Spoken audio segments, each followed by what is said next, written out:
Good evening. It's great to see everyone. Joe, I was wondering if you were tempting me with that change in your song there to change my sermon here at the last second.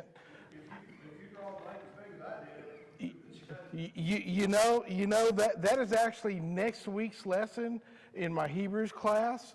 They're in the later part of chapter 12. However, I think I'll go ahead and just preach the lesson that I'd had planned to teach this evening. But I thank you for tempting an old preacher that way.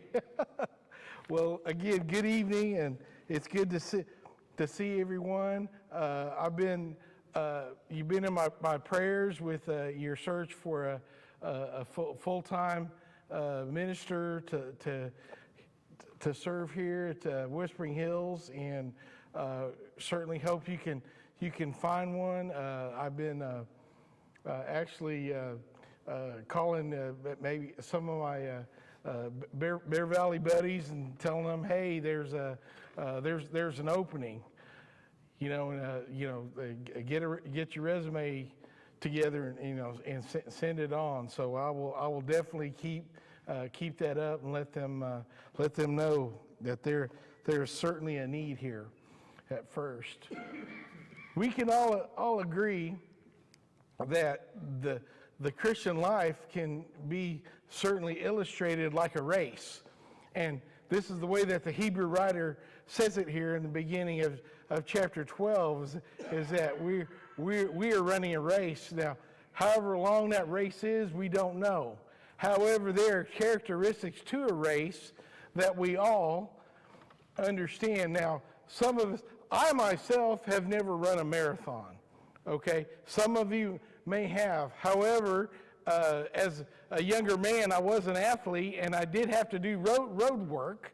I did have to run, and I understand what interval training is. Interval training, basically, whether you're training muscle as cardio for heart muscle, or you're doing other muscles or your leg muscles, whatever that is, you're going to intensely work out for a short amount of time in order to get your muscles used to an intense workout and strain and stress.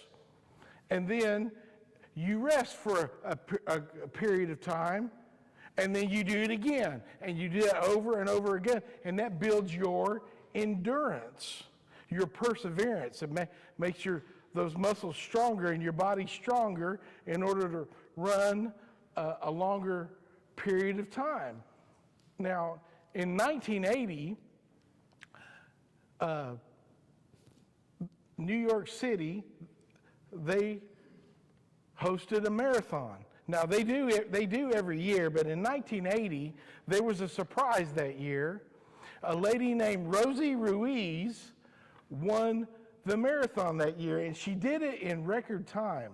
And they were surprised, mostly because in 1980, they didn't have like the drone technology like we do today, and everybody, had a cell phone, the video could see every inch of the course. But they had people at different checkpoints, saying, hey, so-and-so is in the lead and so-and-so is coming. And she blew by those checkpoints, and they didn't know that Rosie had come by. They said, well, she must have went by us. It's like, wow. And she got to the end of the race, and they interviewed her, and the reporter came up to her and said, Rosie, how you've done this in record time, and how did you do this? She goes, well, I ran the race last year at this time, and came in at this time and it did so much better, which she beat, according to her time from the previous year by 25 minutes, which is really a big, giant stretch in a marathon. And she said, well, what kind of interval training did you do in order to improve that much? And she goes, well, I don't know what you're talking about, interval training. I just did what I did, and I'm here. And everybody became very, very suspicious. she went to the Boston Marathon shortly after that, and it was at that time the New York people figured out what Rosie had did. Rosie had started the race, ran it for a bit, jumped out of the race, got on the subway, hit the subway, got off on the subway, and finished the last part of the race. In other words, she cheated. She cheated. Now, that's no way to win a race. They alerted the Boston Marathon people, and at the end of the Boston Marathon there, well, she did the same thing. She got caught, and that was the end of Rosie's little staunch in marathon running. But I give this illustration to depict we cannot cheat in our race of endurance when it comes to the Lord. There's no cheating in taking the subway and taking the easy way out, because there's no easy way out. And that's what the Hebrew writer here is trying to get across to his audience. He's went through the previous chapter with all these examples in the Great Hall of Faith. He's even mentioned all the sufferings that they had in chapter 10, beginning in verse 32, and said all the different sufferings they went through. And he's going to make a point here because he's told them there at the end of chapter 10 that you're in need of endurance. And so he says it here in chapter 12. Therefore, since we have so great a cloud of witnesses surrounding us, let us also lay aside every encumbrance and the sin which so easily entangles us. And let us run with endurance the race that is set before us, fixing our eyes on Jesus, the author and perfecter of faith, who for the joy set before him endured the cross, despising the shame, has sat down at the right hand of the throne of God. For consider him who has endured such hostility by sinners against himself, so that you will not grow weary and lose heart. This is how he starts the chapter, and he's going to make the point. He wants us to run the race, but he's going to encourage us to run freely, to run with focus, and to run faithfully. First of all, to run freely. He tells us he wants us to do it without any encumbrances and without the sin that so easily can entangle us. Well, they're encumbrance, depending on your version, yours may say hindrance, okay, whatever it is, it's an obstacle. So it's different than what we may consider what may be a sin. There may be things in our life that aren't necessarily sinful, but may be distracting us from our Christian walk, our Christian run. Whenever you're running a race, you don't like things to be in your way, do you? Now, have you ever seen the Tour de France race, that bicycle race that they have every year? They're going like 60, 70 miles an hour, and sometimes you'll see people running across the road, and I'm like, what are they doing? Get out of the way. These people have seconds in order to change course quickly, and they don't need any distractions. They don't need anything in their way. It wouldn't take much for a bicycle rider to be encumbered by anything, a little rock or even some kind of a distraction. So they have to be super focused on the race that they're going down. Okay, even a horse race. Jockeys, they do all kinds of things to make sure that the jockey isn't encumbering that horse in any way, shape, or form. They try to get the smallest, lightest guys that they can to get on that horse, okay, and to make them as aerodynamic as they can. And to not make it too delicate, for a long, long time, those jockeys would even, they would go into the restrooms there and they would expel anything they had in their stomachs. They wanted ounces off of their body. They wanted as little weight as possible so that that horse could run as fast as it could. So, encumbrances in our life, we have to think about things that may be distracting us, okay? It may be situations at work, situations at school, maybe even a friend or group of friends that we hang around, and maybe they're bringing us down and they're taking us off of our focus. We have to remember that we are running our race in Christianity, and we are here to win that race. And we don't need any distractions or encumbrances in the way. Now, it says here, the sin, so that so easily entangles us. He's not talking about a particular sin or a sin that he's talking to this Hebrew audience. What he's talking about, because the definite article isn't in the original language. He's just talking about sin in general. So again, addictions, those sins that could get in our way, those things that are sinful in our life. We have to get sin out of our way, because it's definitely going to halt and hinder us in a race. It's going to weigh us down. It's going to make us slower. It's going to make it harder for us to continue the race. Again, as an athlete, you understand that anything that would slow us down. Sometimes I remember when I was training, I was doing interval road work, trying to increase my stamina, because as a lineman playing football, we did very short bursts of running. And so I wanted intensely to be able to run for 15 and 20 yards very intensely. Just go. Short rest from the huddle, break, go. And that's what I would train myself to do. And sometimes I would put weights on my ankles and around my waist to make sure that I could get in a more intense workout. Sometimes I would train in a pool. I would get in a pool, and I would use that resistance in the pool to train my muscles to work harder, so that I would get that intense workout. It's the same thing when we're thinking about things that get in the way of our Christian race.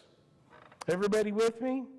We understand that this race that we're running, we have to get rid of the things that would hinder us and the sin that so easily would entangle us, because he wants us to run as free as possible. Sin is something that we have to master. We have to master our flesh. That is something for a long time, as older Christians, we've been dealing with our long life, dueling the flesh versus the spirit. In Genesis 4, verse 7, when the Lord was speaking to Cain, he was telling him, hey, sin is crouching at your door, but you must master it. You must master it. And Cain didn't. And he let that sin overcome him. And so we must not let our flesh get in the way. We must not let our flesh just not let us run the race effectively. Secondly, he wants us to run that race with focus there. We see there in verse 2 where he says, fixing our eyes on Jesus, the author and perfecter of faith. Fixing our eyes, and that's the goal. The runner has a goal. He knows at the end of the race what he's striving for. He knows what he wants to get to. And so his eyes are intently fixed on where he's going. Think of Jesus Christ when he was on there, and he had that cross on him, and he knew he had to get up to that hill. He knew he had to make it up there. He was hurt, he was in pain, he was thirsty, he was bleeding, he had a lot of things to hinder him, and yet he endured. He says he endured all of that because he knew he had to make it. What made him do that? It's because he loved us. He loved you and he loved me. And he knew he had to make it up there so that we could have a hope for heaven with him. And that's where his eyes was fixed. And that's why he's the author, the pioneer, the captain, whichever your version says, and perfecter of faith. He lived the same lives in a human body that we did and went through all the temptations that we do and is the perfecter of faith. Therefore, we should keep our eye on him. That's our goal, to be like Jesus Christ, to look to him as our goal and to not take our eyes off of that. In Matthew 14, when Peter got all full of himself and he said, Jesus, I want to walk on the water like you do. Let me do that. He said, come on out. And he was fine until what? What happened? Help me. He saw the waves. He saw the waves. He saw the distractions. Oh, he got distracted. He took his eyes off Christ. If he'd have kept him on Jesus, he'd been just fine. But he didn't. And so, it is a great example for us in our lives today. When life gets muddy and gets clouded and we're not, and things seem out of focus, put them back on Jesus. Look to him. Because he is the one who can help us with all situations. He is there helping us.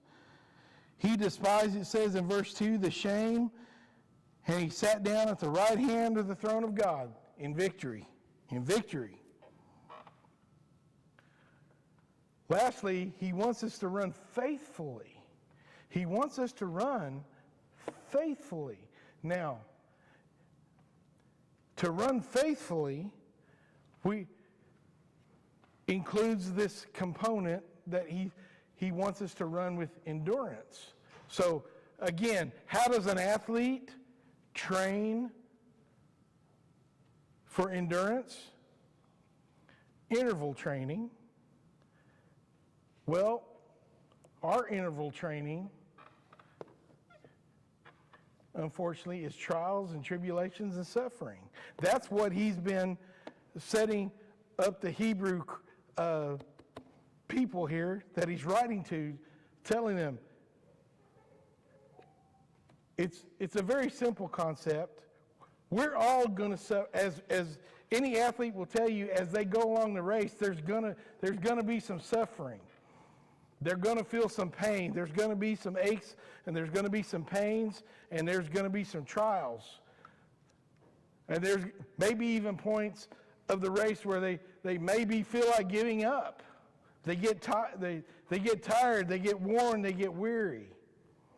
And the same thing with our Christian race, our Christian life, as we're trying, the way we build up endurance. Christ wants us to look at our suffering whenever we go through trials and tribulations. He wants us to look at our suffering as a way of interval training, of what the text would say is discipline. In verses 4 through 10, he's going to use the word discipline 10 times. Discipline just means to teach, to educate, to instruct, and to train. That's what discipline means in the original when you use that word. And that's what it is. When we go through our sufferings, our trials, our tribulations, and those things, that's how we endure them. I wrote down this quote from C.S. Lewis. He has many great writings, and here is one quote that he has that I wrote down. God whispers to us in our pleasure. He speaks to us in our conscience. But he shouts to us in our pain. It's his megaphone to rouse a deaf world. We did the same thing with our children when they were young. Joe, don't run out into the street. Okay? When you go outside to play, don't run out in the street. And you go back out, and I'd say, hey, Joe, don't run out in the street. Remind him. And then when Joe ran into the street, what did I do? I shouted, Joe! Don't run into the street. Yeah. And God does to us the same thing in discipline. Hebrews chapter 4, verse 4, chapter 12, verse 4, read with me. Reading from the New American Standard. You have not yet resisted to the point of shedding blood in your striving against sin. What's he saying? You're not dead yet. What you're striving against hasn't killed you. What's the saying? What doesn't kill you makes you stronger. That's what he's saying here. And so in verse 5, and you have forgotten the exhortation which is addressed to you as sons. And he gives a couple of quotes here from Job in Proverbs verse 3. He says, my son, do not regard lightly the discipline of the Lord, nor faint when you are reproved by him. For those whom the Lord loves, he disciplines, and he scourges every son whom he receives.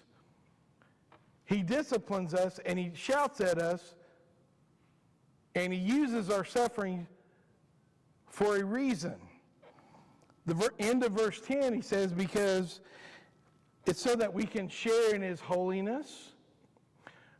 But more poignantly, in verse 11, and there's where he comes home.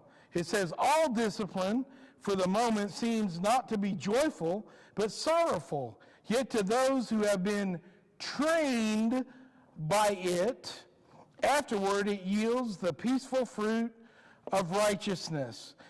That word trained, that's where we get our word gymnasium. That's our interval training. That's the training he's talking about.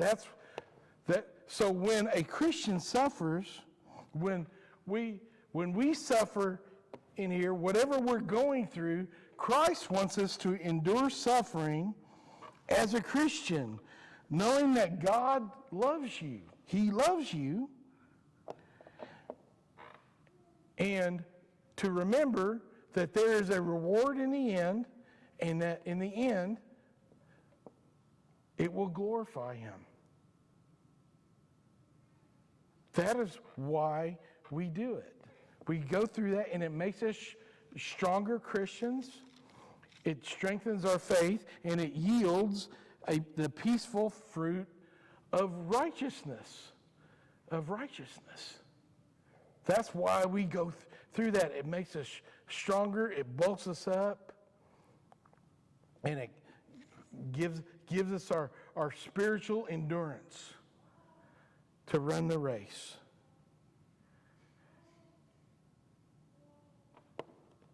I'll conclude here, beginning in verse 12 of chapter 4. He says there, as an amputee, I found these verses a little amusing, but he's using an illustration here. Okay, he says here in verse 12, therefore strengthen the hands that are weak and the knees that are feeble, and make straight paths for your feet, so that the limb which is lame may not be put out of joint, but rather be healed. All he's saying there is that as you're running the race, when you see your weak points and you recognize, you have a weak point in your race, you recognize that weak point so that you can make your path straight. You don't want any encumbrances. Okay? As a double amputee, my grandchildren are very mindful of picking up their Legos and their toy cars and anything that gets in my way so that I don't have to do this, move around them. Yeah. The same thing with our spiritual ways. If we come to a part of the race where we're starting to meet some obstacles and we see some trouble ahead, make straight that path. Work on the weak part of our spiritual life there and strengthen it so that we can straighten that path out so that we can get through there. He makes one last illustration here, beginning in verse 14. I'll begin reading. He says, "Pursue peace with all men and the sanctification without which no one will see the Lord. See to it that no one comes short of the grace of God, that no root of bitterness springing up causes trouble, and by it many be defiled. That there be no immoral or godless person like Esau, who sold his own birthright for a single meal." What is he saying there about Esau? Well, if you read over the story of Esau sold his birthright for a bowl of red bean stew. Genesis chapter 25, he came in from hunting and he was famished and he said, "Hey Jacob, give me some of that soup. I want some of that stew." And Jacob said, "Give me some of your birthright. Give me your birthright." And what did Esau say? He said, "Well, my birthright's not going to do me any good if I'm dead. Give me the soup. It's yours." And that's what he did. So flippantly just gave it up. What's the point? The point is, as we're running our race, if we get to a point of the race where it gets hard and we get tempted to fall out of the race or to cheat, to succumb to sin, whatever it may be, don't let just a season of pleasure like Esau, who gave up his birthright for a bowl of red bean soup. Don't let that cause you to lose the race, to stumble in your race and to fall out. Continue the race. Continue. And don't let that temptation take you off the path. Stay on the path. For he says there, in verse 17, "For you know that even afterwards, when he desired to inherit the blessing, he was rejected, for he found no place for repentance, though he sought for it with tears." He was sorry later. He was sorry when he didn't get his birthright. He begged his father, Isaac, who had already given the blessing to his brother Jacob. Esau begged him, "Please give me a blessing. Please, please." He did it with tears. He was sorry then, but it was too late. Don't be too late. Don't lose the race. Run your race with endurance. Move all those things that are in the way out of the way, fixing your eyes on Jesus, and get rid of the sin that could entangle you, to get in the way. The message is yours. We're here to encourage you. If you need the prayers of the church, we're here for you. We know that the race can be hard. I know it's hard. I struggle with my race every day. Pray to the Lord that He makes the path straight for me. I pray He makes it straight for you. I ask this for the Lord, for you, and for me, as we stand, as we sing.